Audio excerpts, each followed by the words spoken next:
Hello, my name's Jane Pierce. My business is Tarot Jane, and I'm here to talk with you about astrology. Today, I'd like to talk about Mercury retrograde, and not all of the things it can do only, but what happens when Mercury goes retrograde. So let's start by just talking a little bit about what Mercury is. We'll go into what happens when Mercury goes retrograde, and then finally, we'll talk about why it affects us so much.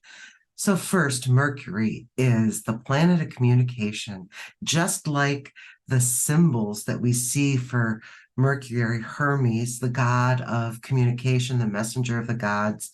We know that Mercury is about communicating between people. It is primarily focused on verbal messages, but it is not only focused on verbal messages. It is how things go between any two people. So you can have Mercury ruling a visual image. You could play charades and have that be Mercury.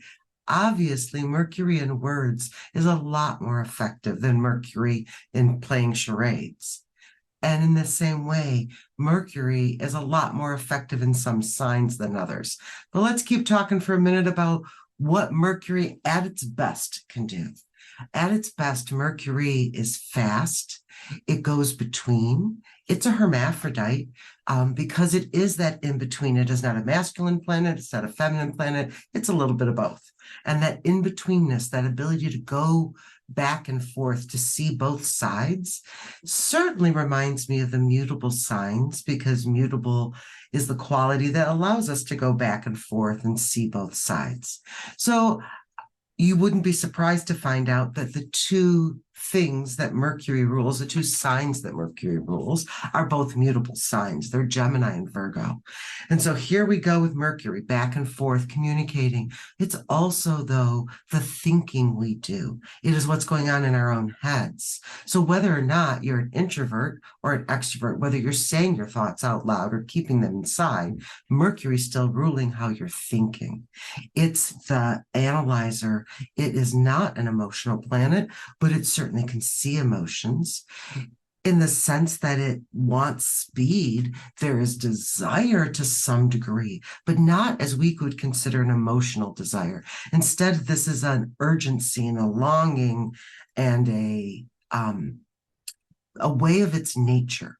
That's a great way to say it. Mercury's nature is to go fast. Mercury's nature is to communicate. Mercury's nature is to see what makes things tick, is to understand. It is to analyze. It's to get an overview.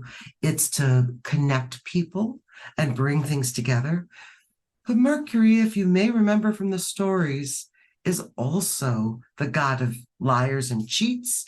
Mercury is the god of tricks and jokes and thieves. And so there is a not so conventionally pleasant side of Mercury, where Mercury does confuse us. And this doesn't have to be retrograde. Mercury's doing this on purpose. Mercury likes to play tricks. Mercury likes to mix things up in mythology. It likes to deliver the wrong message. And so we find even in Mercury's best nature, there's mistakes in our thinking. There's times we are fooled. There is opportunities where we don't use that Mercury energy well. Now, there's still even more ways to describe Mercury. Some people will describe Mercury as the ability to use tools and the ability to manipulate people and objects and things and tools. And that's certainly also part of Mercury. Mercury is way bigger than the small box we put it in when we say, oh my God, Mercury went retrograde and I had this problem. Yes, you're likely to get communication problems. You're likely to get thinking problems when Mercury's retrograde. And that's not because Mercury's playing a trick on you. Mercury plays a trick on you when it's not retrograde. So let's talk about what happens when Mercury is going retrograde so we can understand what that means in a practical way, because so much of astrology, the symbolic or metaphorical meaning, is evident in the astronomy of what's happening. So the more we understand what it means to have any planet go retrograde, but we're going to focus on Mercury right now, any planet going retrograde, what it does actually impacts in a profound way how we experience it. So here we go. And if I'm lucky, there's a video about to go in here, or a little bit of visual representation. So we're giving it a try. Learning new things, using Mercury to help me grow. I know it's a retrograde right now, but using Mercury to redo things is what we have Mercury retrograde for. So let's now talk about that retrograde pattern. When Mercury is going in normal speed and a normal time, it moves fairly fast. It can go through a sign in just a couple of weeks. And then Mercury hits what we call the pre-shadow period. The pre-shadow period is the part where Mercury starts to slow down. It is also the part where Mercury covers the degrees of the zodiac that it will have to go back and cover 2 more times. So let's see how this goes. Mercury enters the pre-shadow period and starts to slow down. And this period, for however long it is, ends when Mercury appears to stay still or stop in the sky. And we call that point stations.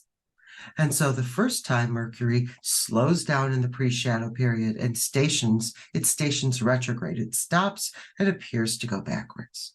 And now we have still Mercury moving slowly, taking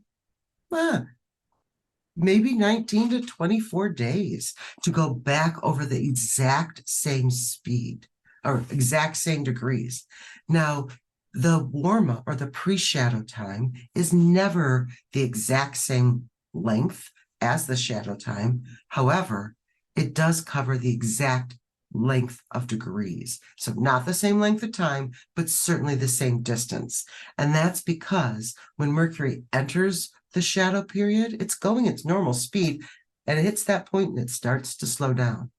So Mercury does not travel the same speed all the way through the pre-shadow period. It goes slower and slower until it appears to stop, and then it goes slowly backwards, and then it another time appears to stop. This time we call it stationing direct. Mercury appears to stop, and then it moves forward again. Now it's picking up speed as it moves forward again. We call that third phase the post-shadow phase. But in that third phase of the post-shadow time, Mercury is picking up speed. It seems like it's not moving when it starts. And over that 13 to 19, 20 days, it gets faster and faster until when it ends the shadow period, Mercury's back to normal speed. Now, the fascinating part is there's 2 things that are happening in that shadow, pre-shadow and post-shadow. Mercury's slowing down, and it's covering the degrees for the first time in this pre-shadow period. It goes backwards over those degrees in the retrograde period. And then in the post-shadow period, it is slowly speeding up until it's going its normal speed. And it is also covering the degrees that has covered twice already, once going forward, once going back.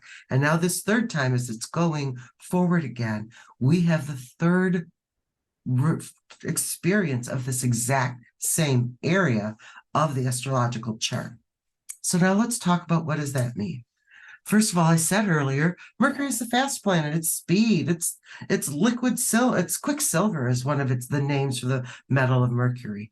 And when we take the planet of speed and force it to slow down, it's not at its best. In essence, though, you could say that Mercury, beginning the pre-shadow period, is forcing us to slow down our communication, to slow down our thinking, to not be so fast.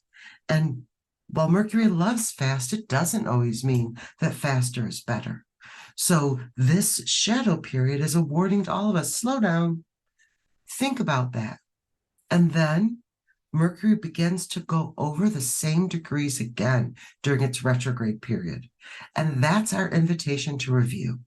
Because Mercury is repeating the same degrees, we are being invited to repeat the same degrees or the same activities. We're being invited to review, to reflect, to renew ourselves by allowing nostalgia or returning to old things to settle them, we're asking ourselves to do what the Mercury in the sky appears to be doing.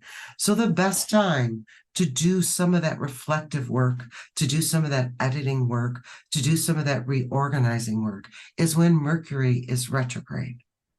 And then Mercury starts to move forward again, slowly. And so we will have more Mercury retrograde troubles right near when it stations direct because it's still going that slow. And anytime we try to go a normal speed during that Mercury retrograde energy, we're not going to do a really great job. And anytime in the post-shadow period, the farther we are into the post-shadow period, the faster Mercury's going, and the more our own thoughts and our words and our messages are able to get back to normal. So by the end of the post-shadow period, there's almost no difference between the speed of Mercury on the day before it ends the shadow period as opposed to the day after. And so people will often kind of feel like that shadow period fades out because the quicker Mercury goes, the better we get at going quickly ourselves in our thoughts and our words and our communications of all kinds.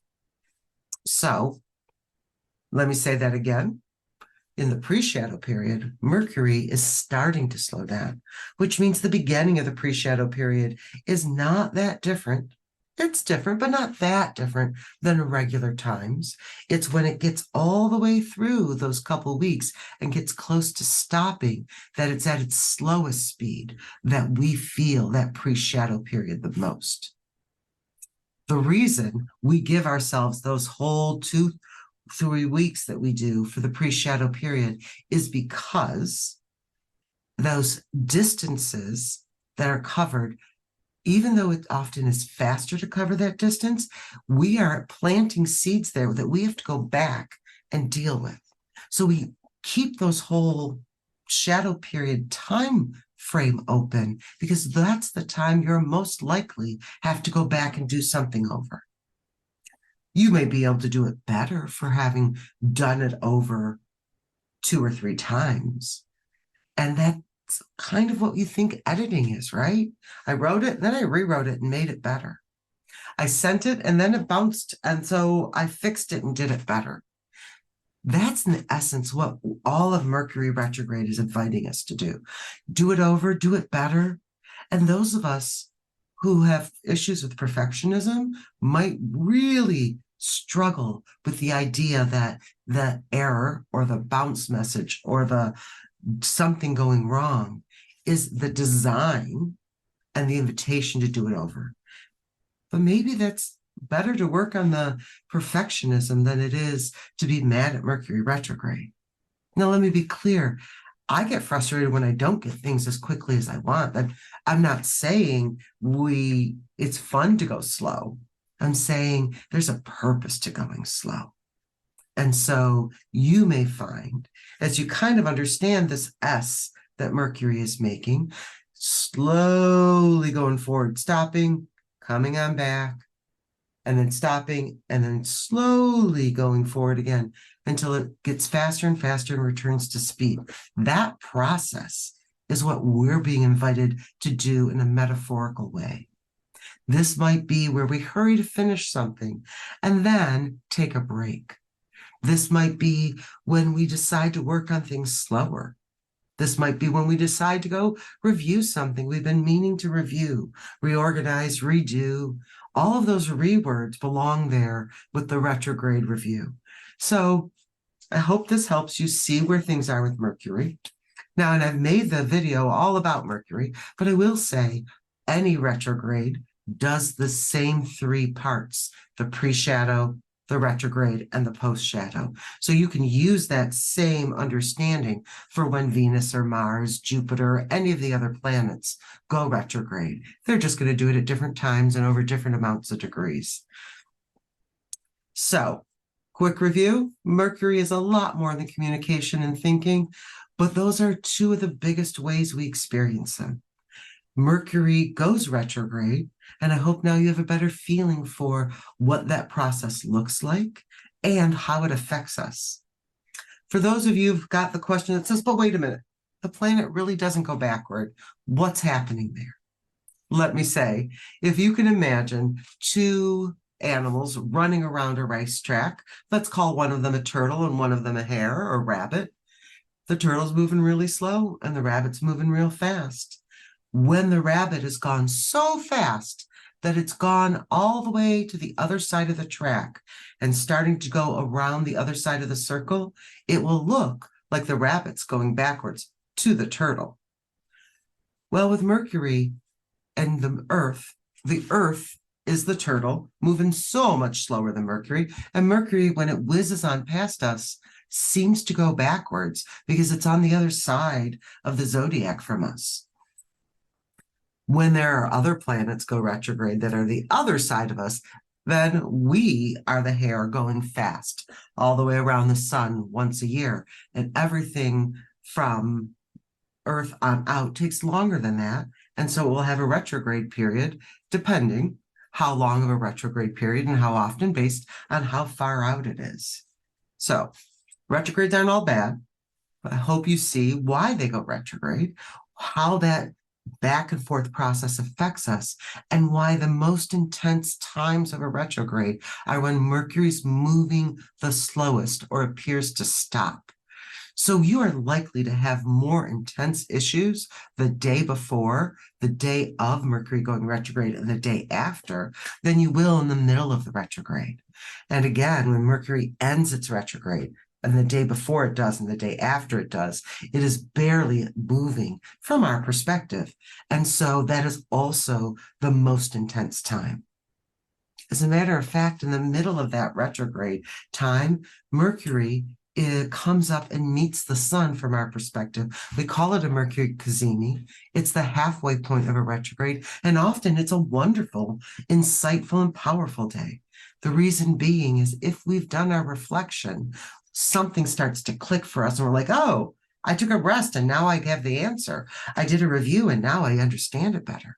So that desire to slow down, to review, is part of what prepares us for the process of being human, the process of not being machines that work forward all the time. The planets are showing us it's time to rest, it's time to reflect, it's time to review. And so I hope you take this time to reflect and review. And as I'm doing this video in the middle of a Mercury retrograde, I can't wait to see what I get the opportunity to redo, reflect, or maybe slow down. Because one of the problems that happens is we tend to want to rush. And the more we rush in a Mercury retrograde, the more mess we make.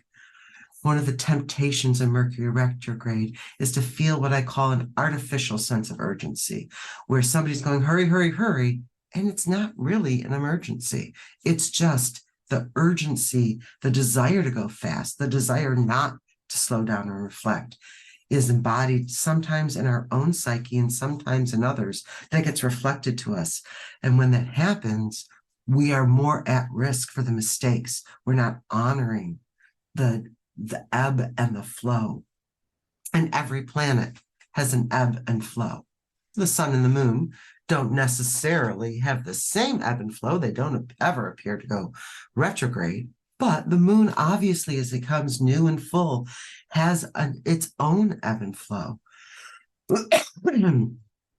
Excuse me. So I hope that helps. I hope this has been a quick little video, and I'm now excited to try to see if I can get some help to make this video better. I hope you have a wonderful day.